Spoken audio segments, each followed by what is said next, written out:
Today we're talking intermittent fasting mistakes that women make, because honestly, it's different than it is for men. So today I have someone that's coming back on the channel, Cynthia Thurlow, who has an awesome background when it comes down to intermittent fasting, but very much so specifically when it comes down to women and intermittent fasting. So she's the author of Intermittent Fasting Transformation, which is probably on shelves now at the time of this release. But Cynthia, thanks for hopping on. Yeah, thanks for having me back. So I want to jump right into it. I mean, you see this a lot. What would you say? I mean, it's always kind of gimmicky to say what the number one mistake that women make is, because it's different for every person. But I guess you can speak to what comes in your inbox and your DMs the most. Like, what would you say the most common fasting mistake that women make are? Number one, what's the first one?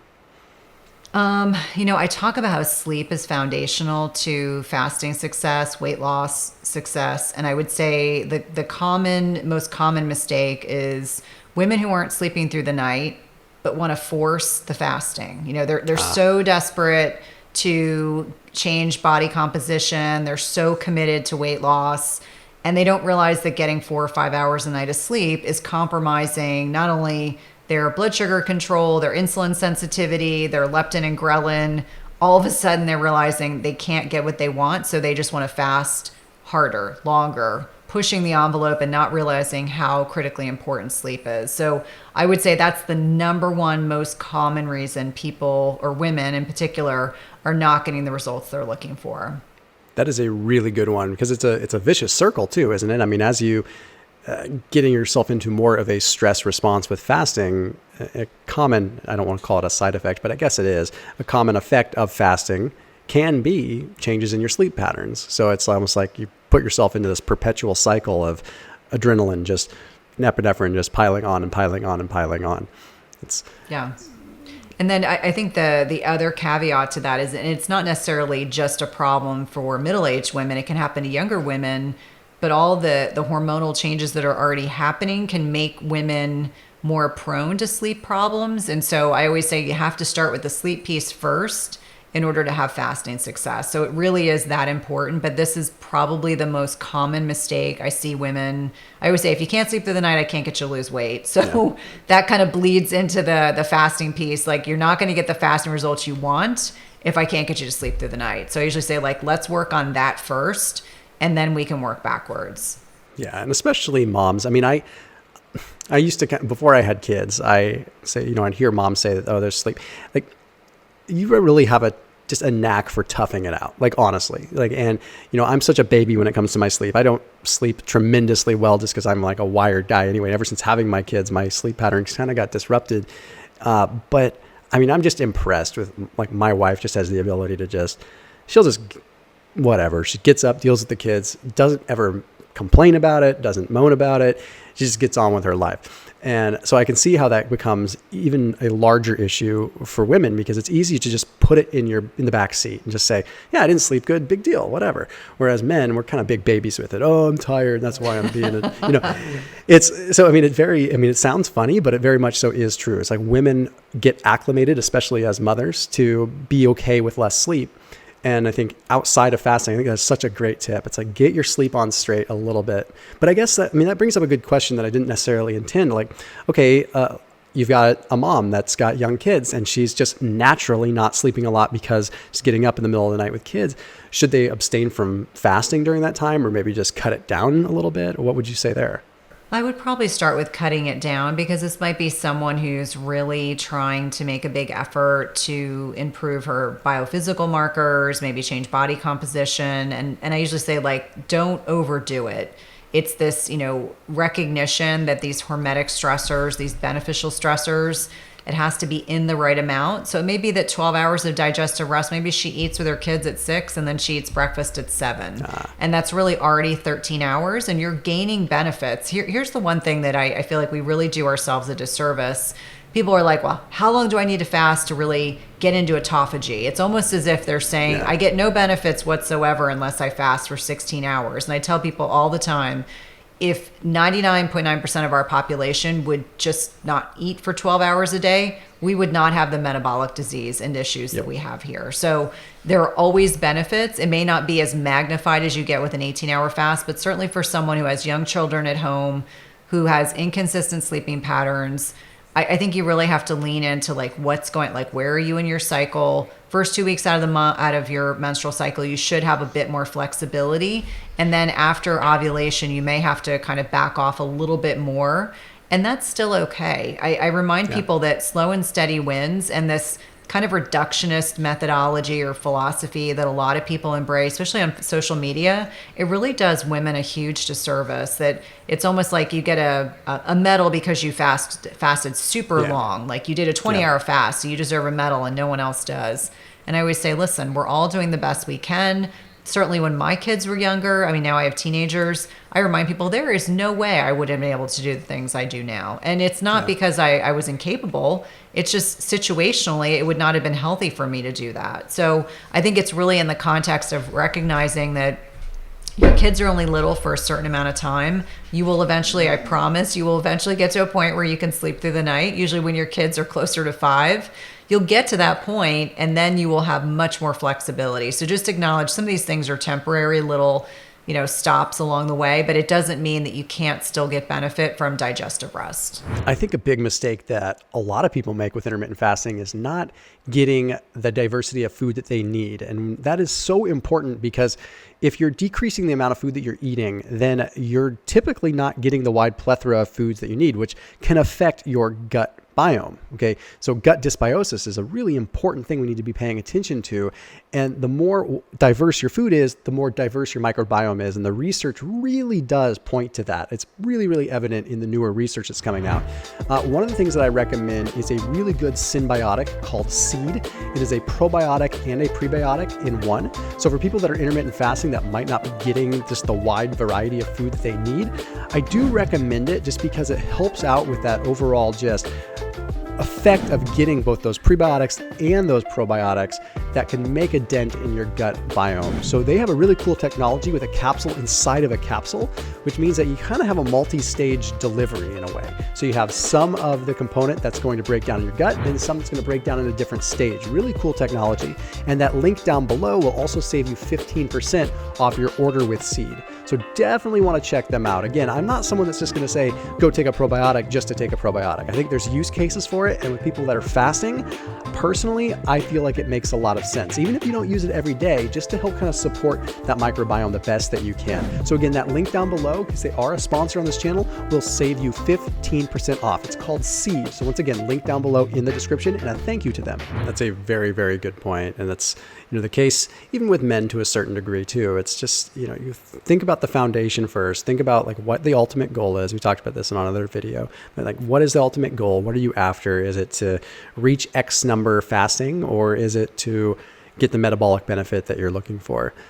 What about in terms of food consumption and during the actual eating window? I mean, there's a lot of potential pitfalls that you can encounter there. What do you encounter there with women during their eating window? Any kind of mistakes that they can course correct there? Yeah.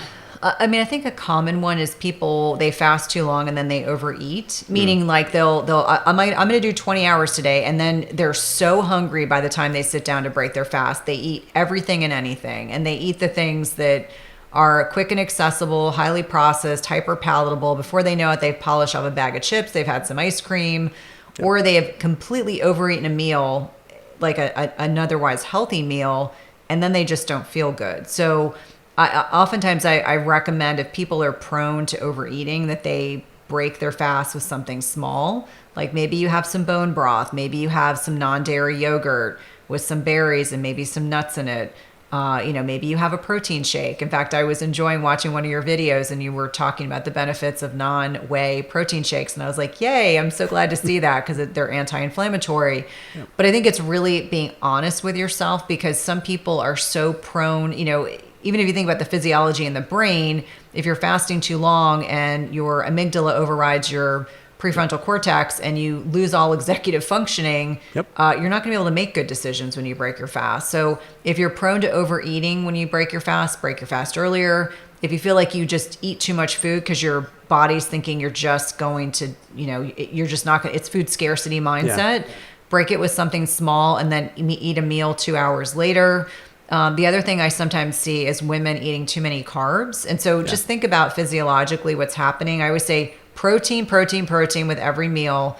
So it's really thinking strategically, like don't sit down and have a bowl of pasta. Like you're going to undo all the benefits of this fast. So if you decide that that's what you're going to have a little bit of pasta, then make sure you have some protein with it. Yep. Ensure that you're eating something that's going to slow down the breakdown and absorption of that carbohydrate. Or, maybe instead of having pasta, you have spaghetti squash. You're going to make a healthier choice. So I think that's commonly what I see is fasting too long and making poor food choices, or breaking your fast with too many carbs. And really talking to people about, the tie into that is people that eat too much at the end of their feeding window, and then they're just uncomfortable. Like it disrupts their sleep. People go out and have they go out to dinner and they're celebrating, and they have an hors d'oeuvre, they have a big dinner, they have dessert, they have too much alcohol, and then they're wondering why they have like digestive distress. And just trying to explain to people that intermittent fasting doesn't mean that you can't enjoy enjoy meals out or enjoy celebrations, but just pick one thing you're going to splurge on or you're going to enjoy. Because what I end up finding out is especially for women, and especially if you're like north of 35, if you have too much alcohol, we know that alcohol will dysregulate your blood sugar. You're not going to make good food choices. It's going to suppress melatonin, which means your sleep is going to be crappy. Maybe you fall asleep, but you're going to wake up in the middle of the night. I think it becomes this like double-edged sword of just really deciding like what's most important. And I'm not being a party pooper when I say this. I think it's really important to kind of designate, like, I really want to have dessert tonight and I'm going to enjoy every single bite. But that means that I'm not going to also have an appetizer and 5 drinks. Yeah. Like, just really be strategic about how you're going to eat, and make sure if you're showing up at a party, like I always say to people, listen, think strategically. If you don't think there's going to be anything healthy for you at this party, then make sure you eat some protein before you go. Yep, or 100%. If you're at a meal and you're struggling to find something that's healthy, always focus on protein and vegetables. Like almost always those things are available. But you just want to think strategically so that you're not undoing all the good that you're doing the other days out of the week. Yeah, I just read a paper that was like, 2-3 weeks ago that showed that protein attenuates the glycemic response of carbohydrates 2x more than fat even. Now, fat can obviously attenuate a glycemic response by slowing down the absorption of carbohydrates. And I knew that protein was good. I had no idea that it was 2x that of fat. So simply even by how you orient your meals and what you eat on your plate first can make such a big impact. So protein first, but even if it's just on your plate, if you get a plate of rice and chicken and veggies, go protein first, veggie second, rice last. Just that sequencing alone makes a significant difference. And one thing that I always say, just like you, just before you're going into an unknown, whether it's protein powder or a chicken breast or something, people laugh at me because I have a little tub, just a small like portable tub of like 2 or 3 scoops of protein powder that I keep in my glove box, because sometimes I run into a situation where I get invited out to lunch or invited out to a dinner. And for me, if I have that scoop of protein before I go into that situation, metabolically, it's done some benefit, but psychologically, it's done some benefit. I have the satiety hormones working in my favor where I just feel like I'm not overriding my prefrontal cortex, and I'm able to actually make a good executive decision on what I'm choosing at dinner. And people think that a lot of times the things we talk about are just like gimmicky little hacks, and the thing is, like, it all comes back to this fundamental piece of being able to make good decisions with what you eat. And so we can get down to the granular of every nuancy thing that's happening at the mitochondrial level. But when it comes down to it, like, those mechanistic things are great, but if it just allows you to make a good decision, then that counts more than anything. And the same thing, like when I break a fast, I always invariably have just a little bit of protein, 4 or 5 ounces of lean protein with nothing else next to it. That is a break fast meal, but it's not a literal meal. It's my strategy to break a fast so that 30 or 60 minutes later, my brain is not in that survival mode anymore, and I can go make a conscious decision to really get the nutrients that I need. And it's so easy. It's so easy when you're hungry at the end of a fast. Like, never, ever go grocery shopping at the end of a fast. It's the worst thing. You will not make good food choices. Yeah. By any stretch of the imagination. It's just like I don't shop with hungry teenagers because I end up with a bunch of junk in my cart, which is never a good thing at all. Totally. What about with exercise in relationship to fasting? Because it's questions that come up a lot with me. And I can answer them generally, but there might be some more specifics that are important. Like, is it okay for women to work out fasted? What are some mistakes that perhaps are being made there? Well, I think if you're fat adapted, so if you're able to flex between using carbohydrates and fat as a fuel source, I think working out fasted is great. We know it can kind of boost fat oxidation. But I think when people are not yet fat adapted and they try to go lift, do CrossFit, Orange Theory Fitness, those are the two most common questions that I'll get specific to those two modalities. And I tell people, I'm like, listen, if your body can't effectively tap into fat stores for energy, of course you're going to bonk when you go to a class that's incredibly strenuous. Now, me personally, I enjoy lifting and doing HIIT fasted, but I've been doing this a long time. Totally. I'm very metabolically flexible, but I think when you're not yet at that point, it can be problematic. Now, obviously, there are some people who just don't feel good, irrespective of how long they've been fasting. And I'm like, listen, if you're going to have anything, have something like a quick digesting, low glycemic carbohydrate, have a little bit of protein, have a little bit of a protein shake. I have one kiddo who likes to drink half of a protein shake before he goes to his conditioning classes and then drinks the rest afterwards. Yeah. I think you have to do a little bit of experimentation, because it would be remiss for me to say every single woman can work out fasted and do it effortlessly. I think it really depends on the individual. I think it really depends on your metabolic flexibility. And metabolic flexibility may not be instantaneous. I think if you're fairly metabolically flexible, that's one thing. But for a lot of people, when they start fasting, it can take 6 to 8 weeks for them to be at a point where they feel good enough, they have enough energy to be able to get through a workout. So give yourself some grace, absolutely kind of lean into your body cues. And the other piece is, if you're still getting your menstrual cycle, don't do those intense exercises while fasted in your luteal phase, please. Because you're not going to feel good. And you'll be sending me text messages like I get on an almost daily basis from women saying, I don't know what's wrong. And I'm like, where are you in your cycle? And they say, I'm just to get my period in 3 days. And I was like, that's exactly why your body just can't. It's that added stress. Remember, we talk about hormetic stress, right amount of stress at the right time, especially during your cycle, that infradian rhythm of the 28 days of your menstrual cycle, really being cognizant of where you are. And it doesn't have to be, like I always say to people, like, now we have all these really cool apps. They didn't have these back in the heydays of my 20s, but like now women can literally track just about any kind of biophysical markers, and you can have it in your phone. It's so easy that you can look. And if you don't even want to think about like, when did I ovulate or where am I in my cycle, you can have one of those app trackers like Flow, and it can tell you exactly where you are. And so you may not even have to monitor it, except the validation that, you acknowledge, okay, today I went to the gym and I couldn't push it as hard.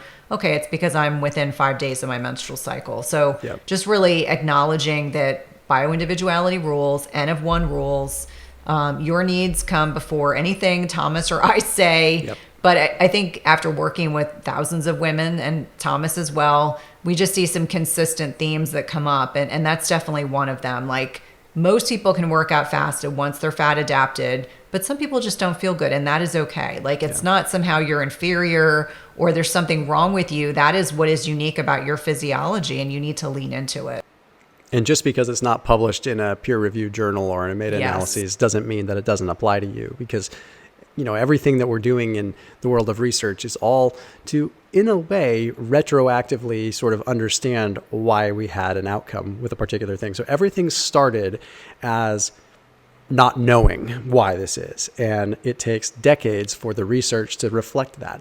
So just because you feel a certain way, and it's not necessarily validated with evidence-based research, that doesn't mean that it's not true. We just may not know a mechanism as to why it's happening. So I always encourage people to know, like, what happened to you is your actuality. That is your reality. Yep. There may not be a mechanistic reason that we know of, but something's going on, because I'm sorry, but we don't know everything that's going on by any stretch of imagination. And when it comes to exercise, like, I usually recommend people focus on the perceived exertion more than anything, because it seems almost elementary to look at that. The rating of perceived exertion is just like if you were to say a scale of 1 to 10, what level of exertion are you at right now? And that is always a good number to look at, because I find that if you're adjusting to fasting, sometimes your workout performance drops a little bit as you're adjusting because you're not used to it. And that's totally acceptable. But a perceived exertion number, like if you normally work out at a 7, If you work out at a 7 when you're fed, that's great. Work out at a 7 when you're fasted, but you might look down and realize that the weights are 20% less. But who cares, because you're still working out at a 7. That way you're still keeping that mental piece going. You're adjusting that threshold accordingly, and it's all relative at the end of the day. And I have to deal with this with guys a lot, because they'll be like, oh, my strength went down. I'm like, well, you're still at a 9. You're still pushing it at a 9. So then when you do get fed and you are training in a different, more nourished state, let's call it that, your 9 is going to seem, that same 9 is going to seem so much easier. It's all about perception and relative where your workout is. One thing I definitely want to ask your opinion on, because it's a common, I know it's a mistake, but it'd be interesting to hear what you've seen, is sort of not necessarily a micronutrient deficiency, because that's hard to classify, but when intermittent fasting, I see a lot of women in particular slowly just decreasing the amount that they're eating over and over and over again until they're fasting and only getting 500-600 calories in, and then their metabolism stalls. And like, what are some mistakes that women make there that maybe they could course correct? Yeah. Well, I mean, I think, that there's a concept called reverse dieting, which I had not been familiarized with, but a colleague, a registered dietitian, had kind of talked to me about this at the end of 2021. And so I think some women can get, and I see this in particular in women in perimenopause, where whether it's a byproduct of waning estrogen and sarcopenia, which is this muscle loss with aging, that hunger cues can start to drop off. Combine that with inadequate macro consumption, and it can become kind of a vicious cycle. And so part of when I'm working with women is making sure they understand, like, strength training is critically important with adequate protein intake. So it starts off as, okay, maybe you're only consuming 500 or 600 calories in a meal. Really, we know that's way under where you need to be. So part of it's an education process of explaining to them that, if you did this one day out of the week, that would be one thing. But to do this chronically and habitually, like kind of like an OMAD-ish situation, I think can be hugely problematic. So it becomes adding in another 100 calories of food. And I don't count calories normally, but really instructing them, okay, we're going to push your protein intake at this meal. Then, we're going to get to a point where we're going to divide the meal into 2 meals. So you're going to have one at 11 o'clock and maybe you have one at 4, and really kind of training them slowly over time to increase their macro intake, because we know, and I don't understand how this works for men that have one meal out of a day, there's just no way you can maintain your macros at a healthy amount with one meal out of the day, and certainly not for women. So if you look at Dr. Gabrielle Lyons' research and you're looking at 1 gram per pound of ideal body weight, I should be having 120 grams of protein a day. There's no way I could ever eat 120 grams of protein in one meal. Or at least assimilated. Yeah. And so really kind of explaining to women, the only way we can maintain that muscle mass, we have to be slowly working towards more protein. So usually it's, if there's 4 ounces of fish with their first meal, then they're pushing to 6, then really expanding it to they're splitting up their meals. So now they're getting 2 meals and maybe they're getting 1,000 calories. And so it's slowly kind of ramping up their macro intake till they get to a point where they understand that their body genuinely needs at least 2 meals a day. And I sometimes have some women, I'm like, I'm not suggesting anyone eat when they're not hungry, but I also know there are some physiologic changes that occur in our bodies. It happens to men too. Men will develop sarcopenia, this muscle loss with aging, unless you are working actively against the physiology. If you look at sarcopenic muscle, and it looks more like a ribeye. We look at a fillet is almost all muscle. The ribeye's got a lot of fat in it, and so that replacement of muscle tissue with fat or adipose tissue, much less metabolically active tissue. I always say muscle is the organ of longevity. It's a glucose reservoir. So really impressing upon women, I usually start with the protein piece. Like, we want to maintain muscle mass. The way to do that is we have to eat enough, put enough strain on that muscle, and slowly kind of ramping up the macros. I found that has been effective, but it can also be, for people who've been living in such a caloric deficit for such a long period of time, there can be some cognitive dissonance that you really have to work Yeah. with, but really in ensuring that people understand, like, your body's not meant to live on 500 calories a day. Like, you're setting yourself up for some significant health issues. And a lot of it can come down to malnutrition. Like, that's the one thing that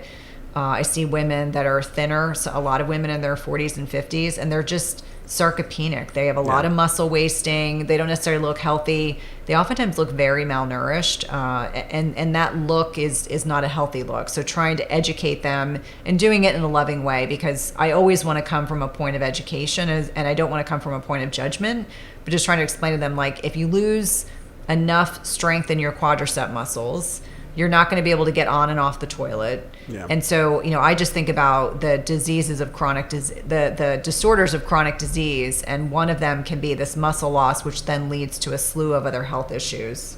No, that's a very, very good point. And I think people, they often overlook, they put the cart before the horse. They get so wrapped up in weight loss and things like that too. They just forget about it. And one thing that I talk with men about a lot, but I think, it would definitely still apply with women, is there's this concept called G-Flux or energy flux, which is really interesting, and more research coming out on that. And it's helped me a lot, because as someone that tends to fast sometimes too much, which I usually recommend, for me, I fast like 3-ish days a week, but sometimes it's easy, so I find myself doing more. And I have metabolic slowdown that occurs as a result of that, because I'm not going to eat as much on a fasting day. It's just the way it goes. But G-Flux, that whole theory or concept, is like, if you take someone that is eating 2,000 calories per day and burning 2,000 calories per day, and compare that to someone that is eating 4,000 calories per day and burning 4,000 calories per day, on paper, that would look like they're at a net zero effect, where they're both at neutral. But the fact is that the person that is burning 4,000 and eating 4,000 is actually going to be in a greater deficit because of energy flux. There's actually an energy cost, a physics cost to the transactional aspect of metabolizing energy and extracting electrons from the fuel. So I usually say, if someone is trying to sort of repair their metabolism, a good strategy is also to say, increase activity a little bit along with an increase in calories in conjunction. So if you're going to say, hey, I'm going to run for an extra 100 calories on the treadmill, that's cool, but compensate with an extra 100 calories of food. And that way you can start to elevate your metabolism in a sort of dose-dependent kind of dynamic way that interchanges or interfaces with calories you're burning and calories you're taking in. So it's just an interesting concept. It really works well, especially when I'm talking to men, because they're really focused on, well, yeah, if I could have my cake and eat it too and also be able to work out, that's the best of both worlds. Well, in a lot of ways it is, but it's not always easy to maintain, because you look at a pro athlete that's consuming 7,000 calories per day and burning 7,000 calories. That's a full-time job to do that. So it doesn't mean that you can just go eat an extra 1,000 calories of cake, because are you going to have the time to work that 1,000 calories off? Because you have to keep that in. But small amounts are great ways to sort of kind of fix that metabolic slowdown. Do you see that a lot of times women kind of get addicted to fasting and kind of find it, end up doing it a little bit too much? Oh, absolutely. I think there are a lot of people on social media that hide eating disorders in their intermittent fasting. And I can think of a few that I won't call out publicly, but just the behavior and the mannerisms. And I think for a lot of us, we feel so good when we're fasted that I can understand that propensity, but it has to be balanced. Like that's all, the homeostasis, we all have to be balanced. So over time, I remind people, like, just like you go through a period of fasting, you actually now need to feed your body. You actually need to, replace the nutrients that, we've been working off in this fasted state. And so I do find for certain women who tend to be the ones that push the envelope, like they're more restrictive about food, they're really regimented and rigid about their fasting schedules. They're the ones that are probably at most risk. And they're also the people that tend to be very type A. They tend to be a little on the anxious side. And so I generally can kind of pick up on the behavioral characteristics, and I kind of lean into recognizing, like, I know these are some of the troubled areas that they're going to fall into just based on that personality profile, versus, someone who is still conscientious and feels good while they're fasted, but they also enjoy the process of eating. Like, there are some people who I genuinely don't think necessarily enjoy eating food. And so it's, it's not seen as a nourishing, opportunity. They view it as like a means to an end. And so whether or not that's something that happened to them when they were children, or they just, they're just people who are not particularly on the hedonistic end, they're very rigid. They're the ones that I sometimes think are most at risk for over fasting, or, just being really rigid. And the one thing I always like to emphasize about fasting in general is it's designed to be flexible. Yeah. Like there's very little about fasting that should be super rigid. And I think if you can accept that, that's huge. Because that means you can fast around a lifestyle. It means you can fast around vacation. It means you can enjoy, being away from home, all within the confines of understanding that you don't have to be rigid every single day. That flexibility piece is really important. Yeah, if your fasting becomes more difficult and structured than a typical caloric restriction diet, then there's something wrong, because it's designed to be flexible. I wouldn't say it's designed to be easy, because it's not literally designed to be easy, but it's designed to be flexible. It's designed to be, some days you would have 3 days of a surplus of food hanging around, and then other days you might have a day without food. It's just, you should always keep it flexible like that. And you see, I have the opposite problem, and I encounter a lot of men that face this issue, is I really, really like food. So I was super overweight before. So my tendency is to let fasting become a binge and purge like mentality. And that is very dangerous too, where you start fasting as a reactive measure because you ate something bad. And I say bad loosely, but you overate. Let's say you go out to dinner, you weren't going to have cake, but you had 2 slices of cake. It's okay. I'm just going to fast it off tomorrow.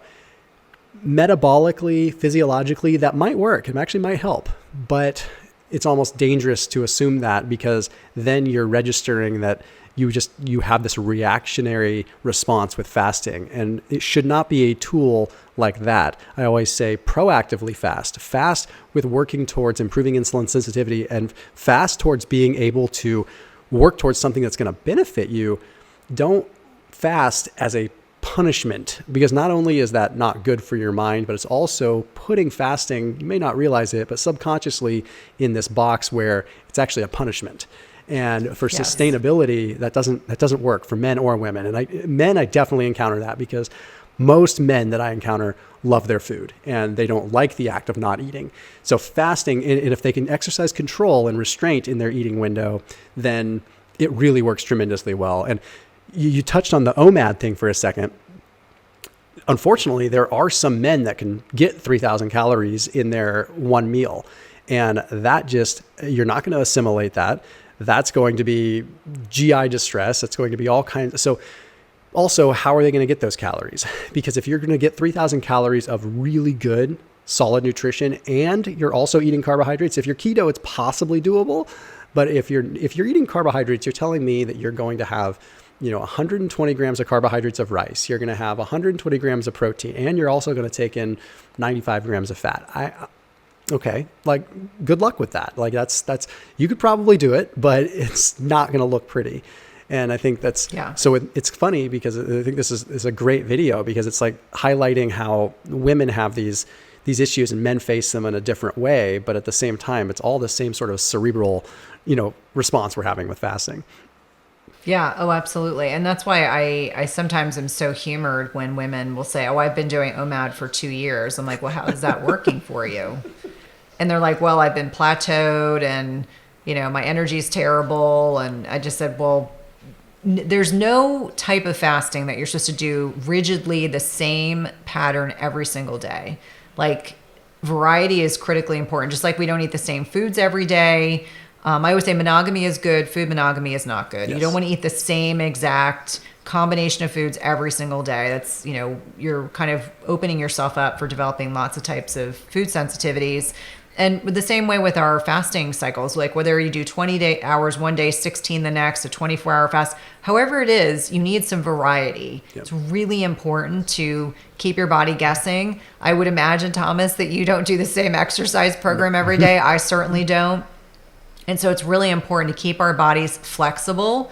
We have to kind of adjust those fasting schedules. And I think that's a really important function. And I would imagine most women, if they try to do OMAD is fine if you maybe overate one day and the next day you just have one meal and you close your feeding window and move on.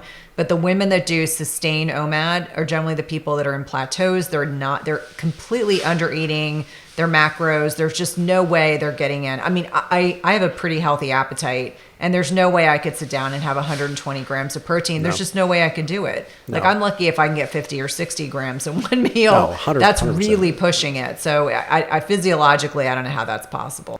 Then you touched on it, but I mean, just to dive in, that whole entire idea of a diverse plethora of foods is very, very important. And I'm glad that you brought that up, because I probably would have overlooked it.